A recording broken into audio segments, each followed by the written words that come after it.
Assalamualaikum warahmatullahi wabarakatuh. Greetings to all of you. Introducing you from Group 2 of students from the Amonte College of Administrative Sciences. Here we will discuss effective decision-making techniques. Decision-making courses with the lecturer, Mr. Fahri Esos MAP. Before continuing the material, allow me as the moderator to introduce myself. My name is Novia Putri Ramadana, NPM 20207-291.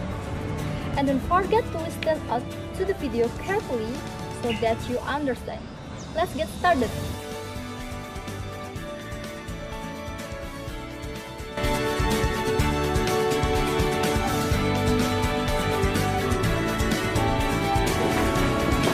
Perkenalkan, nama saya Novia Putri Ramadana, NPM 207-591.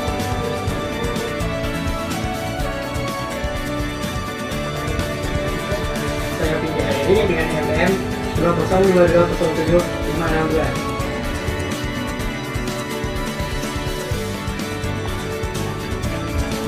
Saya Nafsah dengan NPM 202207565. Saya Rita dengan NPM 202207568.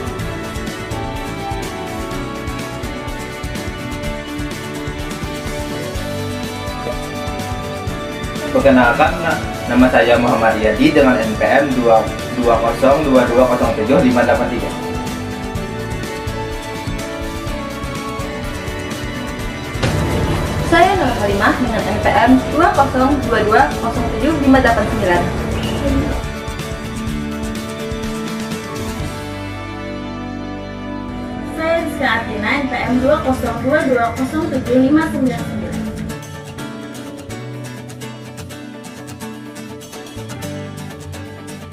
Saya Salsa Bella dengan NPM 202207602.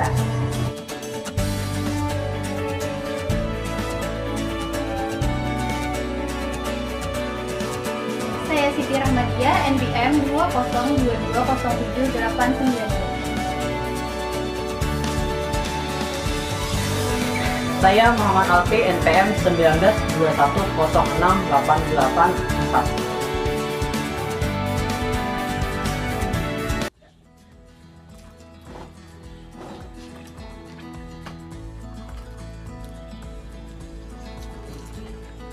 Pengertian pengambilan keputusan. Pengambilan keputusan adalah proses memilih tindakan atau keputusan terbaik dari beberapa alternatif yang tersedia.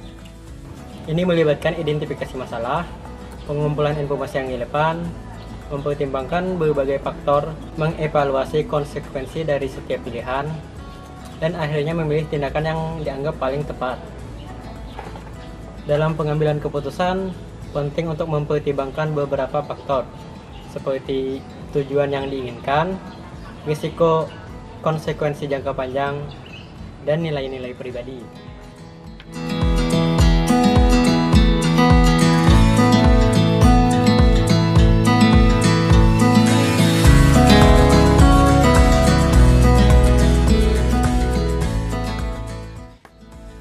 Penjelasan teknik pengambilan keputusan yang efektif.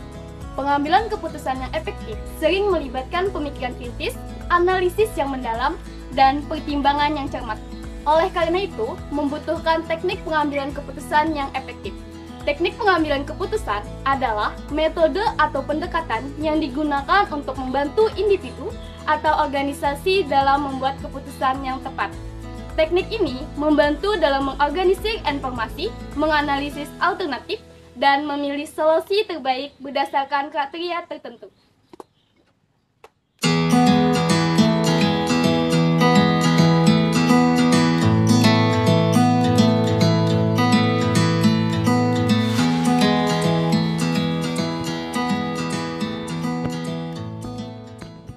Menurut kami, ada dua teknik pengambilan keputusan yang efektif, yaitu pertama, ada pohon keputusan, dan yang kedua, ada analisis SWOT. Pohon keputusan adalah metode pengambilan keputusan yang menyusun setiap opsi menjadi bentuk yang bercabang. Adapun analisis SWOT adalah teknik yang digunakan untuk mengidentifikasi kekuatan, kelemahan, peluang, dan ancaman untuk mengembangkan rencana strategis dalam mencapai tujuan. Untuk lebih mudah memahami teknik pengambilan keputusan yang efektif, berikut contoh ilustrasi pohon keputusan dan analisis SWOT.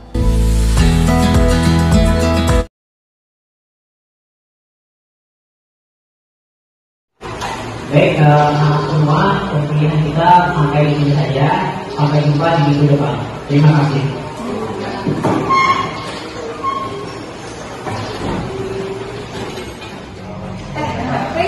Boleh, ayo. Gimana? Raden aja yuk. Gimana kok nggak jelas aja? Nah, tuh kan bingung ya. Kita berjalan aja biar cepet. Ayo. Ya, terserah aja sih kalau Raden. Gimana kalau kita ke Raden aja? Terserah kak. Kalian di sana juga estetik nih, sama di sana juga gitu tuh. Nah, bikin tadi nggak sih? Kan harganya lumayan murah, tuh semuanya lebih banyak. Tapi harganya juga lebih bagus sekarang. Terserah aja sih, Kalau ke Raden kayaknya budget aku nggak cukup deh, soalnya uang aku cuma 15.000. Bisa sih.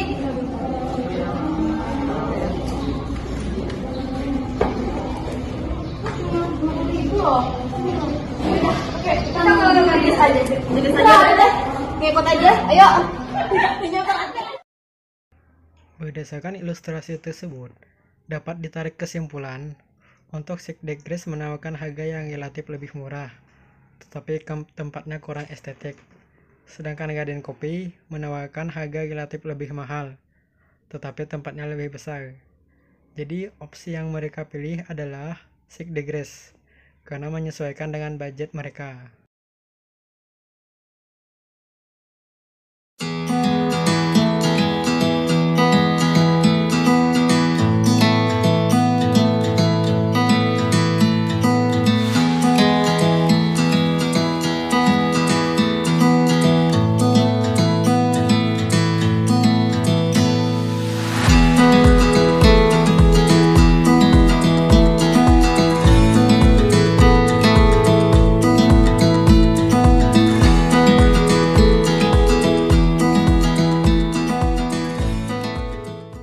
Oke, pada meeting kali ini kita akan membahas proyek tentang bisnis food street ya.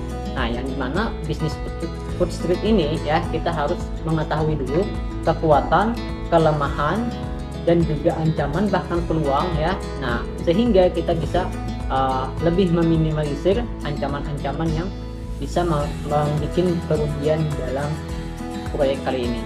Silahkan untuk kekuatan. Untuk kekuatan, yang pertama itu lokasi yang strategis. Jika proyek food street ini berada di lokasi yang strategis seperti pusat perbelanjaan atau area ramai, ini dapat menjadi kekuatan yang sangat besar bagi proyek kita ini. Menurut saya, jika bisnis food street ini menawarkan produk atau layanan yang berkualitas, itu akan menjadi pembeda dari kita dengan pesaing. Yang terakhir yaitu branding yang kuat. Jika bisnis food street memiliki branding yang kuat dan dikenal oleh banyak orang, ini dapat memberikan keuntungan yang kompetitif. Selanjutnya, selain kekuatan, kita juga memikirkan tentang kelemahan. Yang pertama yaitu kurangnya pemasaran. Jika bisnis food street kurang dalam upaya pemasaran, ini dapat menjadi kelemahan karena mungkin sulit untuk menjangkau target pasar yang lebih luas. Kalau kelemahan selanjutnya yaitu keterbatasan ruang. Jika bisnis food street kita ini memiliki keterbatasan ruang, maka dapat dipastikan keterbatasan pertumbuhan dan potensi pendapatannya juga berkurang. Dilihat dari kekuatan dan kelemahan tadi, kita bisa mendapatkan peluang jika bisnis ini sedang berkembang dan ada permintaan yang tinggi. Ini dapat menjadi peluang untuk bisnis untuk tumbuh dan berkembang. Peluang selanjutnya yaitu kita dapat melihat karena kan food street ini melakukan kolaborasi dengan bisnis lain. Jadi seperti misalnya kayak restoran, toko pakaian, nah itu tuh akan saling menguntungkan dan meningkatkan penjualan. Kalau dari segi ancaman, kita harus mempertimbangkan persaingan yang ketat. Jika ada banyak bisnis food street lain di sekitar area yang sama, maka persaingan dapat menjadi ancaman yang signifikan. Nah, selain itu kita juga harus memperhatikan dari segi perubahan kebiasaan konsumen. Dimana jika kebiasaan konsumen berubah, misalnya nih beralih ke belanja online, ini dapat menjadi ancaman juga nih bagi bisnis food street kita. Oke, baik. Dalam rangka mengoptimalkan proyek bisnis food ya, penting untuk memanfaatkan kekuatan ya, mengatasi kelemahan, manfaat peluang, dan menghadapi ancaman. Dengan pemahaman yang baik tentang faktor-faktor ini, maka proyek bisnis food street dapat mengembangkan strategi yang tepat untuk mencapai dalam proyek kesuksesan proyek kali ini. Sekian untuk rapat kali ini. Mungkin nanti kita bahas di lain waktu. Oke, terima kasih.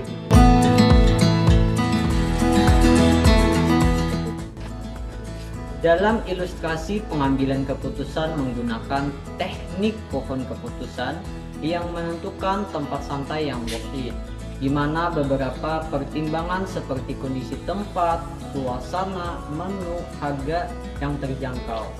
Dari dua alternatif tempat santai ya tersebut dapat diambil keputusan yaitu lebih worth it santai di Secret Grass karena tempatnya yang nyaman dan estetik serta pilihan menu yang banyak dengan harga yang terjangkau.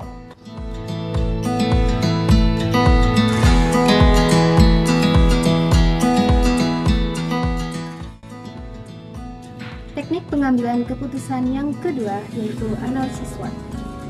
Untuk menentukan analisis SWOT, teknik yang digunakan yaitu mengidentifikasi kekuatan, kelemahan, peluang, dan ancaman. Yang pertama, kekuatan atau strength. Kekuatan adalah faktor internal yang positif yang menjadi keunggulan perusahaan atau seseorang sekaligus pembeda dengan orang lain. Jika dalam bisnis, kekuatan ini bisa berupa aset, sumber daya, keunggulan atau layanan, reputasi, dan faktor-faktor positif lainnya. Sementara jika pada individu, kekuatan ini bisa berupa keterampilan yang dimiliki, kecerdasan yang tinggi, kemampuan berpikir kreatif, dan lainnya.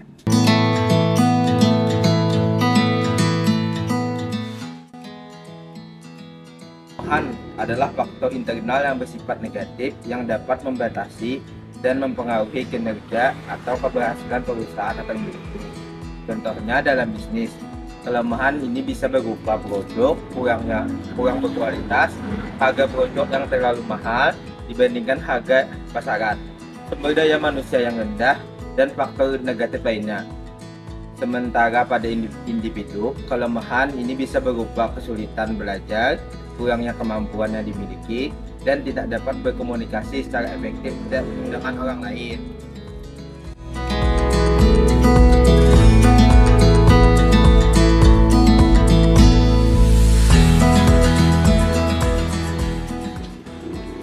Ketiga adalah peluang.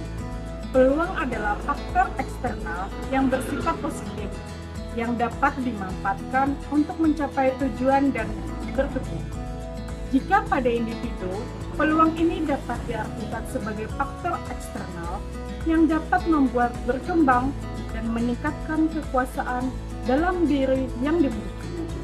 Misalnya, melalui pelatihan tambahan, kerjasama tim, dan bimbingan akademik.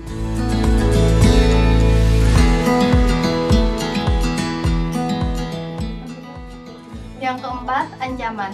Selain opportunities, ada juga ancaman yang menjadi faktor eksternal tetapi bersifat negatif. karena dapat mempengaruhi kinerja atau keberhasilan bisnis ataupun individu dalam mencapai tujuan. Dalam individu, ancaman ini juga berupa kurangnya dukungan dari orang-orang terdekat, distraksi, dan sebagainya.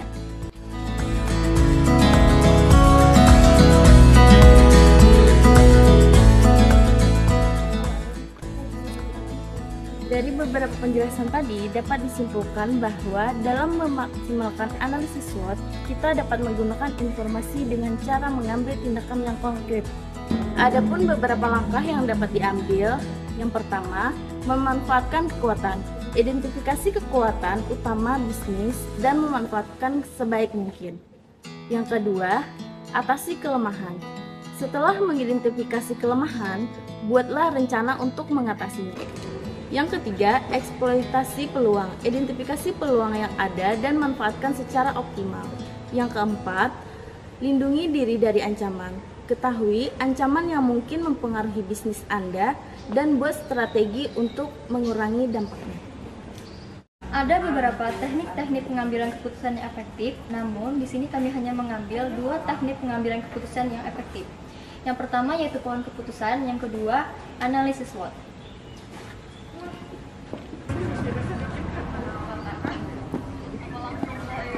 Vielen Dank. Das ist dieses Video angesehen haben. Bis bald.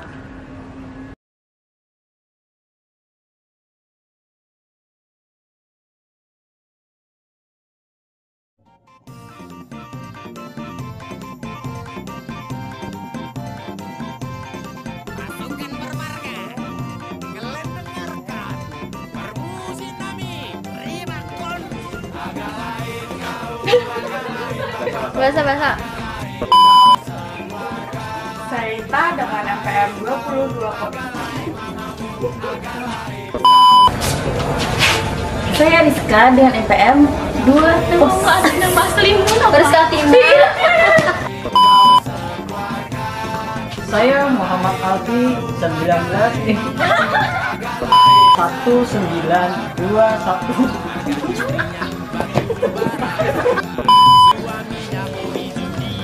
Nama saya Muhammad.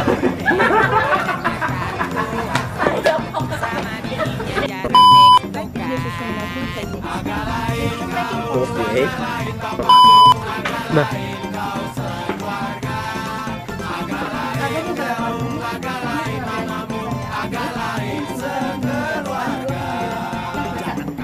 Ada beberapa dua teknik pengambilan keputusan. lagi sejauh